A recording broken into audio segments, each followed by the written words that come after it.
বন্ধুরা, আজ আমি মোরল মাছ নিয়েছি। এই মোরল মাছে আমি টক বানিয়ে দেখাবো, খুব ভালো লাগবে।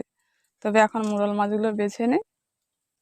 মোরল মাছগুলো বেশ বড় বড় আছে, আর মোরল মাছের মধ্যে ডিম আছে। এই মোরল মাছের কিন্তু টকটা কিন্তু খুব ভালো লাগবে। দেখুন, পেট ভর্তি ডিম। এখন মোরল মাছগুলোকে আমি এখন বেছে নিচ্ছি। আমি ডিমটা বের করব না, একটু অল্প করে কেটে মাছের যে তেলি থাকে তেলিটাকে বের করে নিচ্ছি। এই দেখুন, এই তেলটা বাদ দিয়ে আমি এইভাবে করে মাছগুলো বেছে নেব।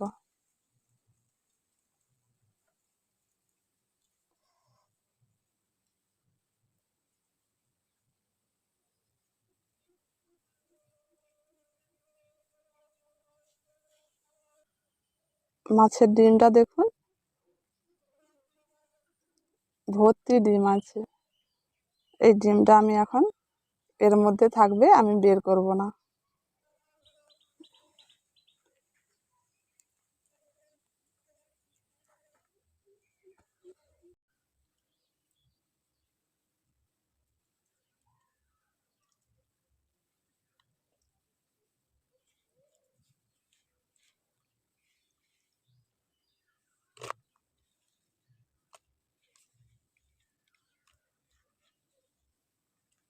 মাছগুলো বেছে নিয়েছি, এবার ধুয়ে নিয়ে আসছি। মাছটাকে ধুয়ে নিয়ে এসেছি, এবার আমি লবণ আর হলুদ দিয়ে মাখিয়ে নিচ্ছি। লবণটা দিয়ে দিচ্ছি আর হলুদ গুঁড়ো দিয়ে দিচ্ছি। লবণ আর হলুদ দিয়ে মাছটাকে খুব ভালো করে মাখিয়ে নিচ্ছি। লবণ আর হলুদ দিয়ে ভালো করে মাখিয়ে নিয়েছি। এবার এটা কিছুক্ষণের জন্য রেখে দিচ্ছি, যে মাছের ভিতরে লবণটা ঢুকবে। এবার আমি ঢাকাটা দিয়ে দিচ্ছি। মোরল মাছের টকটা আমি কাঁচা আম দিয়ে বানাবো, তার জন্য আমি এখন কাঁচা আমটা কেটে নিচ্ছি।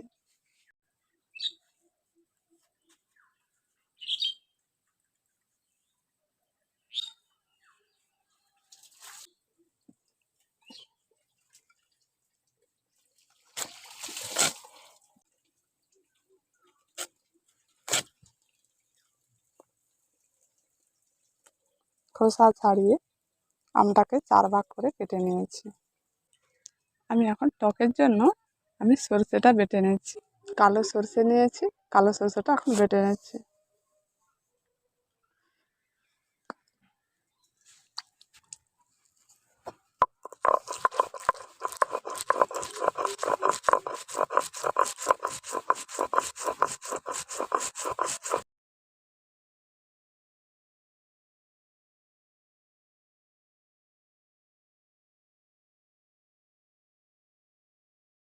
টকের জন্য আমি শুধু সরষেটা বেটে নিয়েছি, এবার মাছটা ভেজে নেব।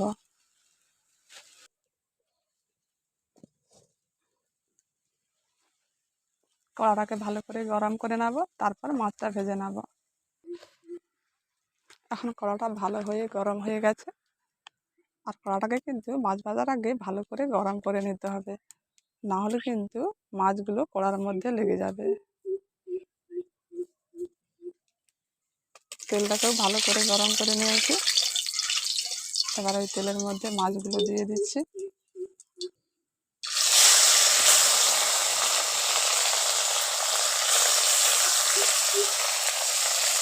এখন কিছুটা দিয়ে দিয়েছি, এগুলোকে নাড়াচাড়া করে ভেজে নেব ভালো করে। এখন মাছগুলোকে উলট পালট করে দিচ্ছি।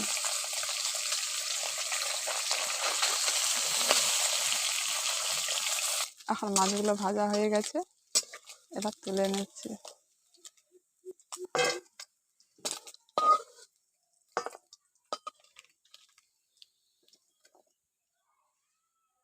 ওই তেলের মধ্যে বাকি মাছগুলো ভেজে নিচ্ছি।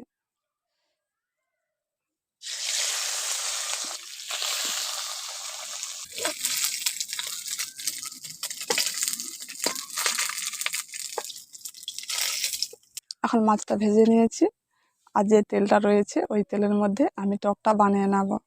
ওই তেলের মধ্যে দিয়ে দিচ্ছি একটি শুকনো লঙ্কা হাফ হাফ করে, অল্প করে কালো জিরে দিয়ে দিচ্ছি।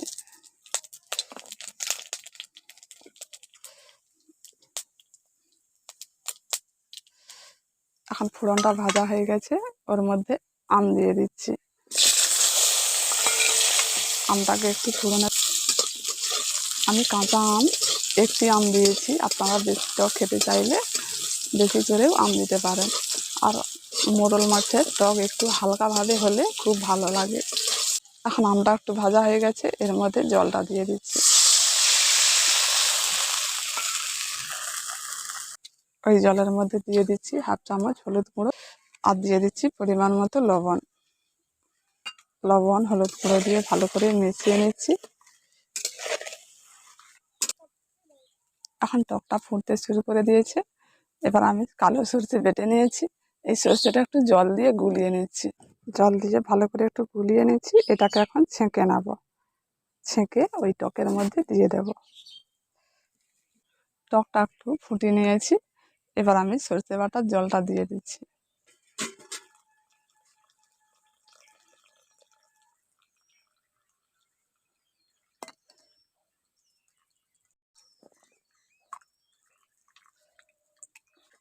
সরষে বাটাটা দিয়ে ভালো করে একটু নাড়াচাড়া করে আরও কিছুক্ষণ ধরে এটাকে ফুটিয়ে নেব।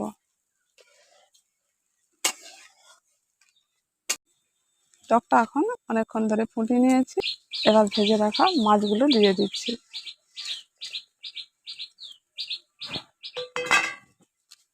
মাছগুলো দিয়ে ভালো করে একটু নাড়াচাড়া করে নিচ্ছি। মাছগুলো দিয়ে একটু নাড়াচাড়া করে মিশিয়ে নিয়েছি, আরও কিছুক্ষণ ধরে এটাকে এখন ফুটিয়ে নেব। টকটাকে আরও কিছুক্ষণ ধরে ফুটিয়ে নিয়েছি। আমার কাঁচা আম দিয়ে মোরল মাছের টকটা সম্পূর্ণভাবে আমার তৈরি হয়ে গেছে। এবার আমি নামিয়ে নিচ্ছি।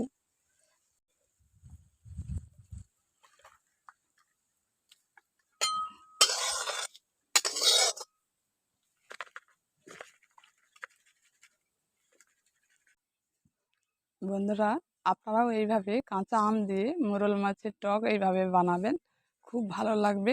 গরম ভাতের সঙ্গে আর কিছু লাগবে না, এইটাই দিয়ে সব ভাত খেয়ে নেবে। অবশ্যই একবার বানিয়ে খেয়ে দেখবেন, যদি ভালো লেগে থাকে একটি কমেন্ট করে জানাবেন।